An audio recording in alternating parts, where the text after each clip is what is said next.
जय श्री राम। भाई और दोस्तों, आज हम महाभारत की एक घटना का वर्णन करेंगे। जब पितामह भीष्म बाणों की सैया पर पड़े थे, तब एक दिन भगवान कृष्ण मिलने आए और पितामह भीष्म ने पूछा कि हे केशव, आपको साष्टांग प्रणाम है।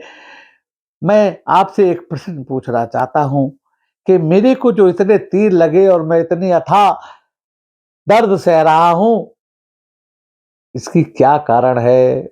ये मेरे कौन से जन्म का पाप है? मैं पिछले 50 जन्मों में बैक रिवर्स गेयर मार कर देख चुका हूं, लेकिन मुझे कोई ऐसा कर्म दिखाई नहीं दिया जिसकी वजह से मुझे इतनी पीड़ा सहनी पड़े। तब भगवान कृष्ण ने कहा, तुमने कितने जन्म देखे? पितामह भीष्म कहने लगे, मैं अपने 50 जन्म पिछले देख चुका हूं। भगवान कृष्ण कहते हैं, 72वें जन्म में जाओ। ठीक है, भगवान तो अंतर्यामी हैं, वो सब जानते हैं। और जब पितामह भीष्म ने अपना 72वां जन्म देखा, तब उन्हें पता चला कि 72वें जन्म में वो जब एक बालक के रूप में थे, तो एक उन्होंने तितली पकड़ी और उस तितली के उन्होंने एक पेड़ की लकड़ी लेकर उसको चुभाया था। और वो जितनी बार चुभाया, वो सारे जो सीख थी, वो बड़े बड़े बाढ़ बनकर आज इतने जन्मों के बाद उनके शरीर में गुभे हैं। तो हमारे पिछले किसी भी जन्म का कर्म अगर बाकी रह गया है, तो वो हमें भोगना ही पड़ता है। वास्तव में हम इस संसार में आते हैं अपने पिछले प्रारब्ध की वजह से। जो कुछ हमने करके आए हैं पिछले जन्मों में, उसका अगर कोई कर्म बाकी है, तो वो भी हमें इस जन्म में भोगना ही पड़ेगा। ये वही खाता चलता है। हमारा एक एक कर्म नोट हो रहा है, चित्रगुप्त नोट कर रहा है। हम क्या कर रहे हैं? अच्छा कर रहे हैं, बुरा कर रहे हैं, किसी के साथ छल कर रहे हैं, धोखा कर रहे हैं, बेईमानी कर रहे हैं, या किसी की मदद कर रहे हैं। ये सब कुछ नोट होता है। कर ही जे कर्म पाव फल सोई, निगम नीति यस कह सब कोई। इस धरती पर जो मनुष्य जैसा कर्म करता है, उसको उसका फल अभी या अगले जन्म में भोगना ही पड़ता है। कई बार ऐसा देखा होगा कि कोई आदमी पूरी जिंदगी बुरे बुरे कर्म करता है और उसको कुछ घाटा, नुकसान, चोट, हानि नहीं होती और उसका शरीर पूरा हो जाता है।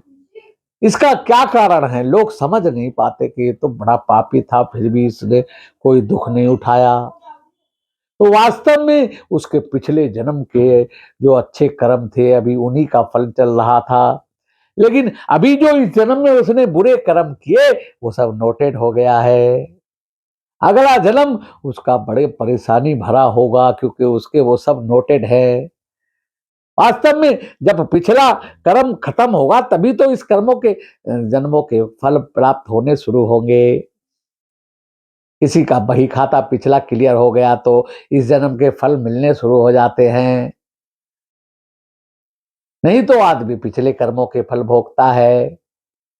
कई बार इस जन्म में हम बचपन से ही पुण्य कर रहे हैं, लेकिन पिछले जन्म में हमने कोई पाप किया है, तो इस जन्म में भी हमें कोई ना कोई दुख प्राप्त होता है, कोई ना कोई परेशानी खड़ी होती है।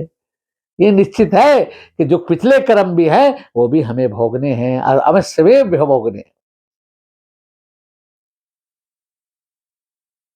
ऐसा हो ही नहीं सकता कि हम को हमारा कोई कर्म छूट जाए, क्योंकि परमात्मा की निगाह से कुछ भी छुपा नहीं है। सब कुछ निश्चित है, सब कुछ नोटेड है।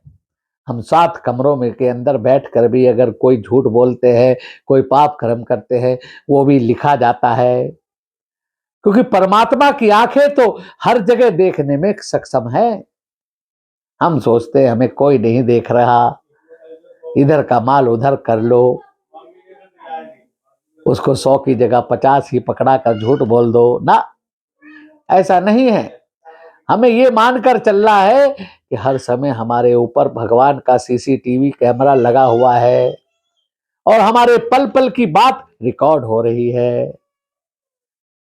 इससे हमें अपनी वाणी से कभी झूठ ना बोलना चाहिए। हाँ, यदि किसी का हमारे झूठ बोलने से भला हो रहा हो, किसी का बचाव हो रहा हो, किसी का कोई काम बन रहा हो, तो वो झूठ बोलना भी श्रेयकर है। वहां पर जरूर झूठ बोल दो। किसी का भला हो रहा है तो झूठ बोल दो, किसी का घर बस रहा है तो थोड़ा बहुत चलता है, क्योंकि वहां भगवान देख रहा है किसी की अच्छाई के लिए तुमने कुछ झूठ बोला है। बोले सियावर रामचंद्र की जय। भाई और दोस्तों, वीडियो पसंद आए तो लाइक और शेयर करना, सब्सक्राइब करना, बेल आइकन के बटन को दबाना। जय